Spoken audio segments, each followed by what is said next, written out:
Dear students, in this session we are going to look question number 8. So question number 7 பாத்தீங்கன்னா question number 6 போலதான். question number 6 எப்படி solve பண்ணுமோ அதே மாதிரி தான் question number 7. ஏன்னா அதுல நம்பர் வேல்யூ தான் கொடுத்திருக்காங்க. ஓகேவா? அந்த நம்பர் வேல்யூ எல்லாத்தையும் ஃபர்ஸ்ட் டோட்டல் போட்டுக்கோங்க. டோட்டல் போட்டு அதுக்கு அடுத்து பர்టిక్యులரா கொடுத்திருக்கிறேன் ஒவ்வொரு வேல்யூக்கும் அந்த particular value divide by total value into 360 அத போட்டு சென்ட்ரல் ஆங்கிள் ஃபைண்ட் பண்ணிடுங்க. அந்த ஒவ்வொரு சென்ட்ரல் ஆங்கிள் ஃபைண்ட் பண்ணிட்டு ஃபைனலா பை சார்ட் மேக் பண்ண போறீங்க. சோ 6th ப்ராப்ளம் பேசிஸ்ல தான் 7th ப்ராப்ளம் இருக்கு. சோ நம்ம 8th ப்ராப்ளம் போலாம். சோ 8th ப்ராப்ளம் என்ன இருக்கு அப்படின்னா சோ கவனிங்க.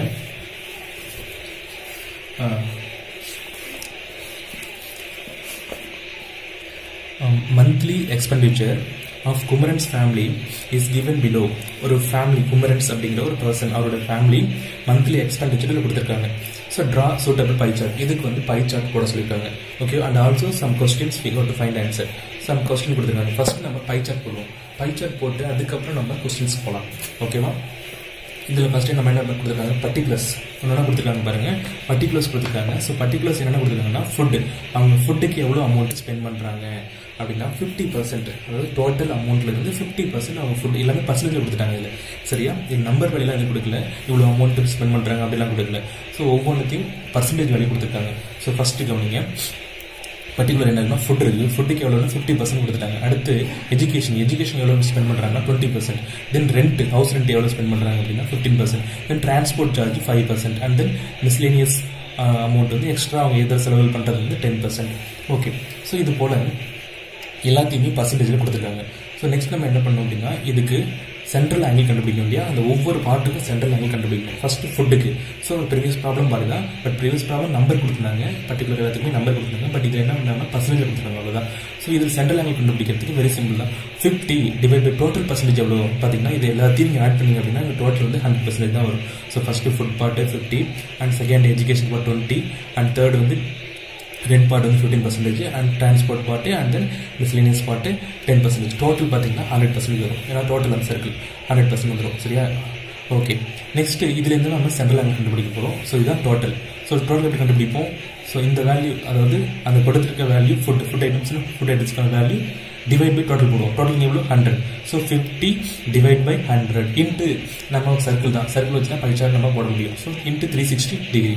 ஓகே, ஸோ இதை நம்ம இப்போ என்ன பண்ணோம், சிம்பிளிஃபை பண்ணணும். இதை நம்ம ரெடியூஸ் பண்ணணும். இந்த 0 கேன்சல் ஆகிடும், இந்த 0 கேன்சல் ஆகிடும். ஸோ மேலே என்ன இருக்கும் இப்போ 5 into 36. ஸோ 5 into 36 மல்டிபிள் பண்ணும்போது நமக்கு வர்றது 180 டிகிரி. ஸோ ஃபர்ஸ்ட் அந்த ஃபுட்டுக்கான அந்த ஆங்கிள் பார்ட் எவ்வளோ இருக்குன்னா 180 டிகிரி வந்துருச்சு. ஓகேவா? Second education. ஸோ எஜுகேஷனுக்கான ஆங்கிள் பார்ட் எப்படி கண்டுபிடிக்கிறது, அதான் சென்ட்ரல் ஆங்கிள் எப்படி கண்டுபிடிக்கிறதுனா எஜுகேஷன் 20% சென்ட் பண்றாங்க. ஸோ 20 மேலே போட்டுருவோம். டிவைட் பை டோட்டல் எவ்வளோ 100 கிலோ போட்டுருவோம் இன்ட்டு 360 டிகிரி. ஓகேவா? இப்போ நம்ம 0 கேன்சல் பண்றோம். நெக்ஸ்ட் இந்த 0 கேன்சல் பண்றோம். ஃபைனல் என்ன இருக்குன்னா 2 into 36 இருக்கு. ஸோ மல்டிபிள் பண்ணும்போது 72 வருது. அதே மாதிரி தான் எல்லாத்தையும் 1 by 1 நம்ம ஃபைண்ட் பண்ண போறோம். ஸோ ஓகே, ரெண்டுக்கு 15% கொடுத்துருக்காங்க. 15 டிவைட் பை 100 into 360. ஸோ இதை நம்ம ரெடியூஸ் பண்ணும்போது நமக்கு 54 டிகிரி கிடைச்சிருக்கு. அடுத்து 5% வந்து டிரான்ஸ்போர்ட் கொடுத்துருக்காங்க. அப்படிங்கும்போது 5 டிவைட் பை 100 into 360. அவ்வளோதான். இப்போ 0 கேன்சல் பண்ணிட்டு ஸோ அப்புறம் நெக்ஸ்ட் என்ன கிடைக்கும் அப்படின்னா இங்கே 10 இருக்கு. ஸோ இது வந்து 2 டைம்ஸ் ஆகும். So 1 times. அடுத்து நெக்ஸ்ட் 36. ஸோ வந்து இங்கே என்ன ஆகுதுன்னா 2 டேபிள் கட் பண்ணும்போது 18 வரும். ஸோ 18 டிகிரி வந்துருச்சு transport. Okay, and last one miscellaneous. So 10%, 10 divide by 100 into 30 into 360 degree. So 360 degree இப்போ நம்ம 0 கேன்சல் பண்ணும்போது நமக்கு ஃபைனல் என்ன கிடைக்குதுன்னா ஒன்லி 36 டிகிரி கிடைச்சிருது. ஓகேவா? ஸோ இந்த ஆங்கிள் எல்லாத்தையும் நீங்கள் ஆட் பண்ணீங்க அப்படின்னா என்ன கிடைக்கணும், 360 டிகிரி கிடைக்கணும். 360 டிகிரி கிடைச்சா மட்டும்தான் நீங்கள் கண்டுபிடிச்ச எல்லா ஆங்கிளுமே கரெக்டாக இருக்கும். டோட்டல் ஆங்கிள் 360 கிடைச்சா மட்டும்தான் நீங்கள் கண்டுபிடிச்ச ஒவ்வொரு பார்ட்டோட ஆங்கிள் கரெக்டு. ஸோ இதில் ஏதாவது மிஸ்டேக் வந்துச்சு அப்படின்னா திரும்ப நீங்கள் இந்த சிம்பிளிஃபிகேஷனை செக் பண்ணிட்டு ஒர்க் அவுட் பண்ணுங்க. ஓகே, ஸோ 360 வரணும். ஸோ திரும்ப 360 வந்துருச்சு. ஓகே, நெக்ஸ்ட் இப்போ இந்த ஆங்கிள்ஸ் எல்லாத்தையும் யூஸ் பண்ணி பை சார்ட் மேக் பண்ண போறோம். பை சார்ட் மேக் பண்றது ப்ரீவியஸ் மெத்தட் தான். ஆல்ரெடி நான் உங்களுக்கு சொன்னேன் இல்லையா பை சார்ட் எப்படி மேக் பண்ணணும் அப்படின்னு. ஸோ அதே மெத்தட் தான். ஃபர்ஸ்ட் என்ன பண்ணுவீங்க, ஒரு சர்க்கிள் கன்வீனியன்ட் ரேடியஸ்க்கு சர்க்கிள் போட்டுருவீங்க. சர்க்கிள் போட்டு அதுக்கு அடுத்து ஒரு ரெஃபரன்ஸ் லைன். ஸோ சர்க்கிள் போட்டதுக்கு அப்புறம் ஒரு ரெஃபரன்ஸ் லைன் போடுவீங்க. அந்த ரெஃபரன்ஸ் லைன் வந்து என்ன பண்ணும், ஃபர்ஸ்ட் ஆங்கிள் எவ்வளோ இருக்கு, ஃபர்ஸ்ட் ஆங்கிள் வந்து 180 டிகிரி இருக்கு இல்லையா? ஃபர்ஸ்ட் ஆங்கிள் எவ்வளோ இருக்கு, 180 டிகிரி கொடுத்துருக்காங்க. ஸோ 180 டிகிரி நமக்கு தெரியும் ஒரு கம்ப்ளீட் ஒரு ஸ்ட்ரைட் லைனாக வரும். சரியா? ஸோ இதுதான் 0. ஸோ உள்ள உள்ளது. அடுத்து 180 பார்த்தீங்கன்னா கடைசியில் இங்கே வந்துடுது. ஸோ இந்த இடத்துல டாட் வச்சுருவீங்க. டாட் வச்சுட்டு ஒரு ஸ்ட்ரைட் லைன் போட்டுருங்க. ஸ்ட்ரைட் லைன் போட்டதும் நமக்கு 180 கிடைச்சிடும். ஸோ 180 டிகிரி அப்படிங்கிறது என்னது? ஃபுட்டு. ஸோ ஃபுட்டுங்கிறது நம்ம எழுதணுங்க. ஓகேவா? அதுக்கு அடுத்து என்ன கொடுத்துருக்காங்க? எஜுகேஷன். எஜுகேஷன் வந்து 20%. ஓகேவா? ஸோ இப்போ என்னாகும்? அப்படி சர்க்கிள் வந்து சொன்னேன், அப்படி ரொட்டேட் ஆகிட்டு தான் வரும் அப்படின்னு. சரியா? அப்படிங்கும்போது அடுத்து இப்போ இந்த இடத்துல வந்துடும். ஸோ இந்த இடத்துல வந்துடும். ஓகே. ஸோ 0லேருந்து நம்ம என்ன எவ்வளோ கண்டுபிடிக்கும்? 72 போகணும். 0லேருந்து 72 60 இருக்குது, 70 என்னன்னா 72 இங்கே வந்துடும். ஸோ அதுலேருந்து இந்த இடத்துல டாட் வச்சுட்டு ஸோ என்ன பண்ணுவீங்கன்னா ஒரு லைன் போட்டு அதை கனெக்ட் பண்ணிடுவீங்க. ஓகேவா? ஸோ கனெக்ட் பண்ணோன்னா இப்போ 72 டிகிரி ஆங்கிள் கிடைச்சிடும். அதுக்கு 72 டிகிரிக்கு அடுத்து என்ன கொடுத்துருக்காங்க? 54. ஸோ அதுக்கு அடுத்து நெக்ஸ்ட்டு இதில் வச்சு என்ன பண்ணணும்னா 50. ஓகேவா? 54. ஸோ 0லேருந்து 50 அதுக்கு அடுத்து 4 டிகிரி போனீங்க அப்படின்னா 54 கிடைச்சிடும். ஸோ 54 டாட் வச்சு அதை சென்டர் பாயிண்டோட கனெக்ட் பண்ணுறீங்க. ஸோ எவ்வளோ வந்துருக்கு உங்களுக்கு? இப்போ ரெண்ட் வந்து 54 கிடைச்சி. அதுக்கடுத்து டிரான்ஸ்போர்ட் 18. ஸோ நெக்ஸ்ட் வந்து இதில் வச்சுட்டு ஓகே இதில் இருந்து எவ்வளோ 18 கண்டுபிடிக்கும்? 0 10 20 அந்த போகாமல் 20 15 16 17 18 வரும்போது டாட்டிங் வந்துடும். ஸோ வரும்போது இப்போ அதை என்ன பண்ணுறீங்கன்னா அந்த லைன் நீங்கள் போட்டு லைன் வெளில போகாமல் அந்த சர்க்கிளோட பவுண்டரி கூட டச் ஆகிற மாதிரி லைன் போட்டுருவீங்க. ஸோ இது வந்து 18 டிகிரி. என்ன அப்படின்னா டிரான்ஸ்போர்ட். லாஸ்ட்டாக நீங்கள் அந்த ரெஸ்ட் ஆஃப் த ஆங்கிள் நீங்கள் செக் பண்ணீங்க அப்படின்னா 36 டிகிரி இருக்கும். ஓகேவா? ஏன்னா டோட்டல் வந்து 360 டிகிரி அப்படின்னா ரெஸ்ட் ஆஃப் த ஆங்கிள் 36. அதான் என்னது அப்படின்னா மிஸ்லீனியஸ். ஸோ அதோட ஆங்கிள் வந்து 36. அவ்வளோதான். இதுதான் பை சார்ட் ட்ரா பண்ணிட்டோம். ஸோ இதுக்கு வந்து நீங்கள் டிஃப்ரெண்ட் கலர் கொடுத்துக்கலாம். சரியா? டிஃப்ரெண்ட் கலர் ஏதாவது கொடுத்து நீங்கள் ரெப்ரசென்ட் பண்ணலாம். ஸோ இது நான் கலர் எதுவும் கொடுக்காம ரெப்ரசென்ட் பண்ணியிருக்கேன். நீங்கள் டிஃப்ரெண்ட் கலர் கொடுத்து ரெப்ரசென்ட் பண்ணலாம். ஓகேவா? இதுதான். I hope that you might understood what I thought. Okay, next நமக்கு இதில் என்ன கொடுத்துருக்காங்கன்னா ஒரு சில கொஸ்டின்ஸ் கேட்டிருக்காங்க. சரியா? அந்த கொஸ்டினுக்கு நம்ம இப்போ ஆன்சர் பண்ணணும். ஸோ என்ன கொஸ்டின் கேட்டிருக்காங்க? ஃபர்ஸ்ட் ஒன்ல அப்படின்னு பார்த்தீங்கன்னா find the amount spent for education if Kumaran spends 6,000 for rent.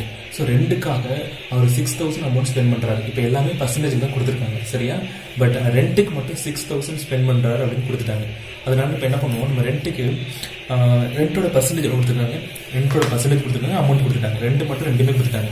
ரெண்டோட பர்சன்டேஜ் வந்து 15% கொடுத்துருக்காங்க. அதுக்கு அடுத்து நம்ம அதை 15% கொடுத்துருக்காங்க இல்லையா? ஸோ அடுத்து அதோட அமௌண்ட் எவ்வளோ கொடுத்துருக்காங்க அப்படின்னா 6,000 அமௌண்ட் கொடுத்துருக்காங்க. இப்போ என்ன கேட்டிருக்கு? இப்போ நம்ம என்ன பண்ணோம்னா எடுத்து டோட்டல் அமௌண்ட் கண்டுபிடிக்கிறதுக்கு நம்ம டோட்டல் அமௌண்ட் தெரியாது, அதனால எக்ஸ்னு வச்சுக்கலாம். ஸோ டோட்டல் அமௌண்ட் எக்ஸ் வச்சுக்கணும். ஸோ இந்த டோட்டல் அமௌண்ட் 15%, அதாவது டோட்டல் இருந்து 15% தான் 6,000. அது வேல்யூ கொடுத்துருக்காங்க இல்லையா? ஸோ அப்படிங்கும்போது total amount x of 15% equal to 6,000 நம்ம போடுவோம். ஸோ எக்ஸ் ஆஃப்ங்கிறது இன்ட்டு வந்துடும். ஸோ 15% வந்து 15/100 போட்டுரும். இதை நம்ம சிம்பிளிஃபை பண்ணி இதில் நம்ம எக்ஸ் கண்டுபிடிச்சோம்னா அதுதான் வந்து நமக்கு டோட்டல் அமௌண்ட் கிடைக்கும். சரியா? டோட்டல் அமௌண்ட் கண்டுபிடிக்கிறதுக்காக தான் நம்ம இது பண்ணுறோம். ஸோ இப்போ X into 15/100 equal to 6,000. So இந்த நம்பர் நம்ம சைடு கொண்டு போகும்போது 6,000 × 100 டிவைட் பை 15 வந்துடும். இது சிம்பிளிஃபை பண்ணும்போது நமக்கு என்ன கிடைக்குதுன்னா எக்ஸ் ஈக்குவல் டு 40,000 கிடைக்குது. ஸோ 40,000 தான் டோட்டல் அமௌண்ட். அவர் ஏர்ன் பண்ணுற அமௌண்ட் வந்து 40,000. ஓகே. ஸோ இதில் நெக்ஸ்ட் என்ன கேட்டாங்க அப்படின்னா எஜுகேஷன் வந்து 20%. சரியா? அதில் வந்து கேட்ட கொஸ்டின் என்ன கேட்டிருக்காங்க அப்படின்னா எஜுகேஷனுக்கு எவ்வளோ அமௌண்ட் அவர் ஸ்பெண்ட் பண்ணுறாரு அப்படின்னு கேட்டிருக்காங்க. நமக்கு இப்போ டோட்டல் அமௌண்ட் தெரிஞ்சிருச்சு. ஸோ எஜுகேஷனுக்கு 20% சொல்கிறாரு நமக்கு கொடுத்துருக்காங்க. So 20% of x. So 20% of x அப்படிங்கும்போது டோட்டலில் நமக்கு 20% எவ்வளோ தெரிஞ்சிடும். ஸோ 20/100 இன்ட்டு டோட்டல் அமௌண்ட் எவ்வளோ 40,000. ஸோ எஜுகேஷனுக்கு இப்போ நம்ம இதை நம்ம ரெடியூஸ் பண்ணும்போது இந்த 202 கேன்சல் பண்ணிட்டு இப்போ அந்த இடத்து 400 இருக்கும். 400 × 20 அப்படிங்கும்போது 8,000 வந்துடும். ஸோ 8,000 அப்படிங்கிறது தான் எஜுகேஷனுக்கு அவங்க ஸ்பெண்ட் பண்ணக்கூடிய அமௌண்ட்டு. ஓகேவா?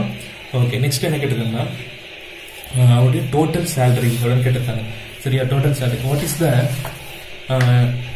Is the total salary of Kumaran. அவர் டோட்டல் சேலரினா இந்த டோட்டல் அமௌண்ட் தான். இதை நம்ம டேரக்டாக எழுதிடலாம். நம்ம எக்ஸ் ஆல்ரெடி கண்டுபிடிச்சோம் இல்லையா? அந்த டோட்டல் அமௌண்ட். ஸோ அதுதான் டோட்டல் சேலரி. ஸோ எவ்வளோ அப்படின்னா 40,000. நெக்ஸ்ட் கொஸ்டின் கேட்டிருக்காங்க how much did he spend